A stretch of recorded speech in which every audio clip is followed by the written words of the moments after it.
और चलिए इस बीच एक बड़ी जानकारी आप तक साझा करें। दरअसल सऊदी अरब में भीषण सड़क हादसा होने की खबर है। मक्का से मदीना जा रही बस का एक्सीडेंट हो गया है और इस हादसे में दुखद ये है कि 42 भारतीयों की जान चली गई है। 42 भारतीयों की मौत की आशंका फिलहाल जताई जा रही है। हादसे में मरने वालों में हैदराबाद के कई लोग शामिल हैं, ऐसी जानकारी है। तो ये बड़ी खबर आप तक साझा करें। सऊदी अरब में बड़ा हादसा हुआ है। दरअसल बस हादसा हुआ है, भीषण हादसा हुआ है और जिस तरीके से ये मौके से तस्वीरें आ रही हैं, ये किसी के भी रोंगटे खड़े कर सकती हैं, किसी की भी रूह कपाने वाली ये तस्वीरें हैं। बस जिसमें सवार यात्री, जिसमें ज्यादातर भारतीय सवार थे, 42 भारतीयों की मौत की आशंका है फिलहाल। तो ये बड़ा हादसा हुआ है।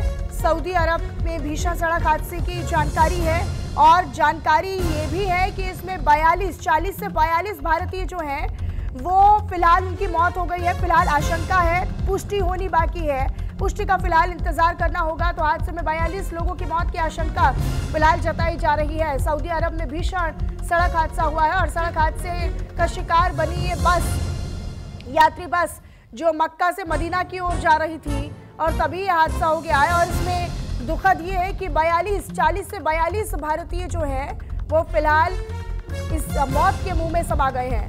तो ये बड़ी खबर आप तक साझा कर रहे हैं और ये हादसे के दरमियान की तस्वीर है, किस तरीके से जो बस है वो आग का गोला बनती धू धू कर जलती नजर आ रही है और ये आग के बाद काले धुएं का गुबार आसमान की ओर जाता नजर आ रहा है। दूर से ही ये आग का गोला बनी बस जो है वो देखी जा सकती है।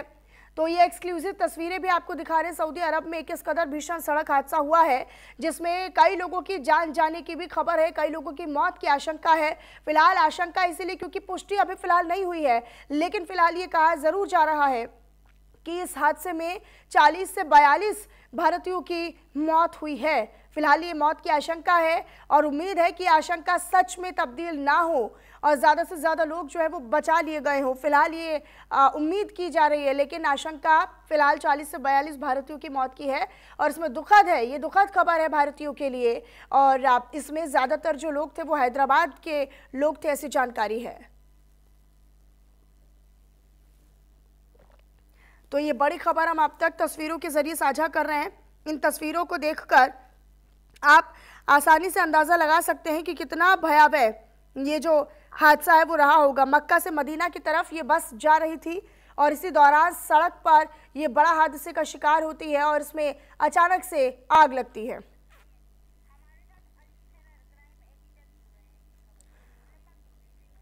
क्राइम एडिटर अली शरर जी हमारे साथ जुड़े हुए हैं इसी पर अधिक जानकारी के साथ।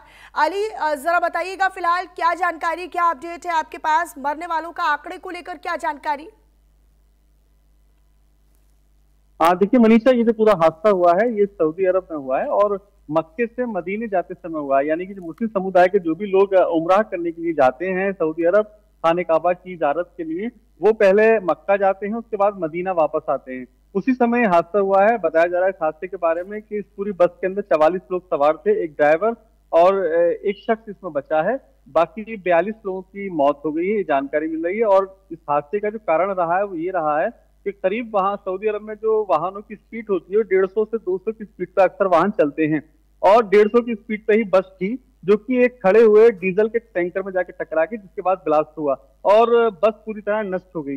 लेकिन एक शख्स इस पर जीवित रहा है, वो भी हैदराबाद का ही। उसने अपनी आंखों देखा हाल सऊदी पुलिस को जब बताया तो बेहद चौंकाने वाला था, क्योंकि वो ये जानकारी दी गई कि आगे जो टैंकर खड़ा था उसने रोड पर ही ब्रेक मार करके वो पार्क किए हुआ था, जिसकी वजह से अचानक स्पीड से आई बस जाके टैंकर में घुस गई। और जो मरने वाले हैं ये भारतीय हैं और सभी हैदराबाद के रहने वाले, तेलंगाना के। जो शख्स बचा है जिसने जानकारी दी है वो भी हैदराबाद का ही रहने वाला है। लगभग एक ही शहर के लोग थे जो कि उमराह के लिए सऊदी अरब गए हुए थे। मनीषा, फिलहाल क्या ली इसको लेकर क्या किसी प्रकार की कोई वहां पर टीमें पहुंची हुई हैं? क्या शवों को निकाला जा रहा है? क्या पहचान की गई है और परिवार तक जानकारी पहुंचाई गई है? देखिए मनीषा, थोड़ा सा मुश्किल इसलिए हो रहा है क्योंकि जो भी उमराह करने जाते हैं वो व्हाइट 2 कपड़ों में जाते हैं, कफन की ड्रेस ये पहने हुए होते हैं, तो उस समय पहचान करना बेहद मुश्किल होता है। लेकिन जो बस में पूरा एक आंकड़ा होता है उसके अनुसार ही पता चल पाया कि भारतीय थे। लेकिन इनके सभी के शवों को अपने कब्जे में लेकर पोस्टमार्टम की जो प्रक्रिया होती है वो अपनाई जा रही है। लेकिन अभी ये कहा जाना मुश्किल है कि कौन सा शव किसका था, क्योंकि पूरी तरह से नष्ट हो चुके हैं लोगों के शव। अली, क्या इस बारे में कोई जानकारी, कितनी महिलाएं, कितने पुरुष या उनके साथ परिवार के लोग कितने थे जो अपने पूरे परिवार के साथ यहाँ पर गए होंगे? हम लोग के 7 मेंबर से टोटल 20 मेंबर से वो लोग गए। सो हमारे साड़ू के दोस्त वगैरह वो लोग भी थे। उसमें 7 जने हमारे फैमिली के हैं, हमारे ससुरे हैं, हमारे साड़ू है, साली है और बच्चा है उनका, और एक साड़ू 8 दिन पहले गए थे लास्ट वीक अल मक्का ट्रैवल्स। क्या प्राइस था एक आदमी का? 96,000 कुछ था। आपको हादसा के बारे में कैसा मालूम हुआ? सुबह मालूम हुआ। बच्चा जो था एक उनका बच्चा जो है उन्हें कूद गया था बस से, ड्राइवर के साथ उन्हें कूद गया। एक ही इलाके के यहाँ जिरा, नटराज नगर जिरा, आसिफ नगर जिरा में रहते। 20 मेंबर्स थे वो लोग पूरे। एक ही फैमिली के? नहीं, एक ही फैमिली के नहीं होते, एक ही फैमिली। मोहम्मद शोएब 25। वो उनका भी नहीं मालूम है, इंजर्ड है बल्कि खाली बस। आप क्या चाह रहे हैं? अपना क्या चाह रहे हैं? हुकूमत से क्या चाह रहे हैं, जल्द से जल्द यहाँ जो जाने वाले कार्रवाई करके अगर लाना मुनासिब है तो कहने की कोशिश करिए यहाँ पे लाने की, नहीं तो फिर वहीं होगा तो वहीं कर देंगे। जाना चाह रहे हैं यहाँ से बच्चे जाना चाह रहे हैं, हम लोग बच्चे को भिजा रहे हैं। 4-5 जनों जो जा रहे हैं, फैमिली के मेंबर जा रहे हैं। 5 जनों को भिजाने की जल्द से जल्द कार्रवाई करके भिजाए तो अच्छा। एजेंट कौन है? एजेंट क्या नाम, ट्रैवल्स वाले वही बोल रहे मैं भिजा तो, अगर जाना चाह रहे हैं तो अपना भिजा तो मैं कार्रवाई करता हूँ पर बोल के बोले जल्द से जल्द वीजा लगा के कार्रवाई करें। तो कहाँ से कहाँ जा रहे थे लोग? मक्के से मदीना जा रहे हैं। मक्के में उम्रा हो गया, उसके बाद मदीने की ज़ियारत के लिए जा रहे थे। 25 रात में यहाँ के 11:30-12 बज रहे थे। फोन शोएब, मोहम्मद शोएब जो है फोन करे, उन्होंने फोन करके बताया। ठीक है।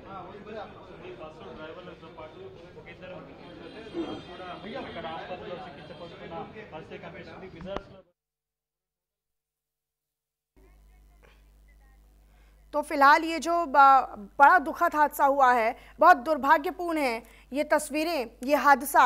हालांकि जो मरे हैं, जिनकी मौत हुई है इस पूरे हादसे में, उनके परिवार वाले अब ये बयां कर रहे हैं किस तरीके से कि उनके परिवार वाले कब निकले थे, कब उन तक ये जानकारी पहुंची है। क्राइम एडिटर अली शरर जी लगातार हमारे साथ बने हुए हैं।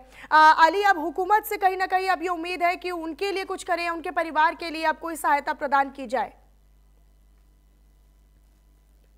तौर पर जो जिनके परिवार के लोग वहां मारे गए हैं वो लगातार सरकार से यही गुहार लगा रहे हैं कि उनके जो पार्थिव शरीर हैं वो उन तक मिल जाए, जिसके बाद उस सुपुर्द खाक कर सके। अक्सर ऐसे हादसों के अंदर देखा गया वहीं पर ही उनकी बॉडी को दफना दिया जाता है, क्योंकि सऊदी अरब से यहाँ तक लाने की लंबी चौड़ी प्रक्रिया होती है। खासकर हर मुस्लिम समुदाय के जो भी लोग हैं वो ये कोशिश करते हैं कि यदि वो मरे तो मदीने में ही दफन हो जाए। लेकिन जिस तरह से हादसा हुआ, अपने आप में बेहद अफसोसजनक ये हादसा है, क्योंकि जो लोग वहां से मक्के से निकले थे वो बाकायदा उम्रा करके निकले थे। उम्रा के बारे में आपको बता दूं मनीषा, उम्रा ये वो प्रक्रिया होती है जो कि हर मुसलमान चाहता है कि किसी भी हाल में वो सऊदी अरब यानी मक्के मदीने की ज़ियारत कर ले, और वो वहीं से करके लौट रहे थे मदीने की भी ज़ियारत की जाती है, क्योंकि जो उम्रा लेके जाते हैं वो 7 दिन मक्का 7 दिन मदीने में रखते हैं। तो 7 दिन वो वहां रह चुके थे, अब 7 दिन वापस मदीने रहने के लिए आ रहे थे, लेकिन उससे पहले इस हादसे ने सबकी जान ले ली। लेकिन जो एक शख्स बचा है जिसने कूदकर खिड़की से अपनी जान बचाई, बड़े ही थे उसके अंदर। कोई इंजर्ड हुआ? अभी कोई इन्फॉर्मेशन हॉस्पिटल की नहीं है हमारे पास, ना ऑफिशियली है ना नॉन ऑफिशियली है। जो भी है वीडियोस आए हैं वो वीडियोस की बेस पे हम उस पर बैठे हुए हैं।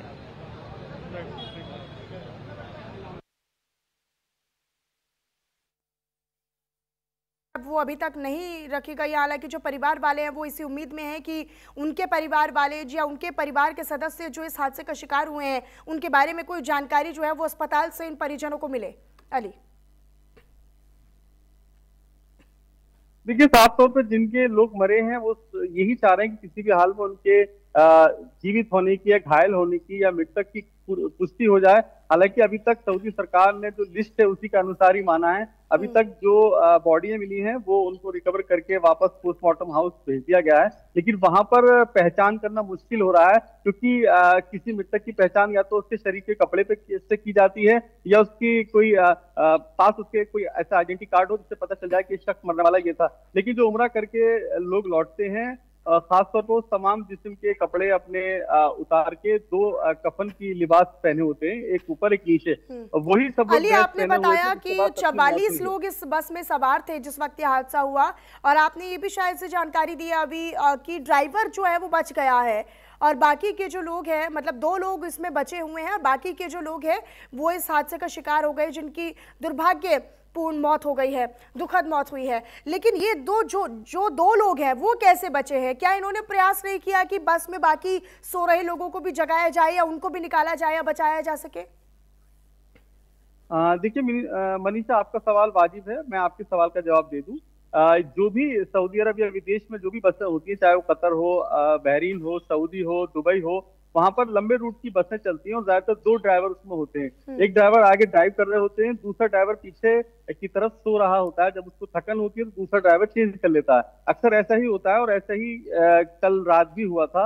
एक ड्राइवर जब ड्राइव कर रहा था तो दूसरा पीछे सो रहा था, लेकिन आगे की तरफ से जो गाड़ी लगी है, वो जो आगे जो भी लोग बैठे थे वो पूरी तरह से नष्ट हो गए उस डीजल की आग की चपेट में आने से। लेकिन ये जो ड्राइवर बचा है उसने ही उस दूसरे शख्स की भी जान बचाई खिड़की से कूद करके। तो दोनों ने जो सऊदी सरकार को, सऊदी पुलिस को जो बयान दिए हैं, उसके आधार पर यही बात निकल के सामने आ रही है कि जो ड्राइवर था उसकी झपकी लगने की वजह से ही ये घटना हुई है। मनीषा, फिलहाल क्या इस बारे में कोई अपडेट है आपके पास, कोई इनपुट है कि कितनी महिलाएं, कितने बच्चे, कितने पुरुष थे?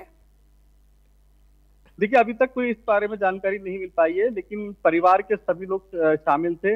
अक्सर इन दिनों में नवंबर, दिसंबर, जनवरी के अंदर जो भी हिंदुस्तानी यहाँ से उम्रा करने के लिए सऊदी अरब जाते हैं, वो ये मौसम बेस्ट कहलाता है, क्योंकि सऊदी अरब में गर्मी कम होती है। ज्यादातर लोग अपने परिवार को लेके ही यहाँ से सऊदी अरब जाते हैं। तो ये भी कहना मुश्किल नहीं होगा, क्योंकि जो मरे हैं उनमें महिलाएं भी शामिल हैं, बच्चे भी हैं, लेकिन कितने आंकड़ा है, कौन कौन से, फिलहाल अभी इसकी सूची आनी बाकी है। मनीषा, फिलहाल भारतीय दूतावास को लेकर भी कोई जानकारी, किस तरीके से एक्शन लिया जा रहा है या जानकारी जुटाई जा रही है, किसी प्रकार की कोई वहां से कार्रवाई की जानकारी आपके पास?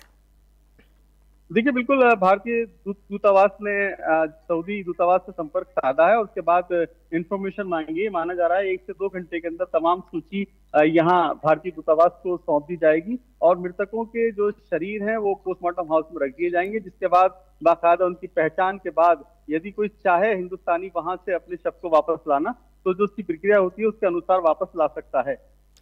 ठीक है, अपनी नजर आप बनाकर रखिएगा, आप रहिएगा मेरे साथ अली, क्योंकि आगे भी मैं इसी खबर पर आपसे अपडेट लूंगी। और इसी बीच एक और बड़ा अपडेट, एक और बड़ी जानकारी इसी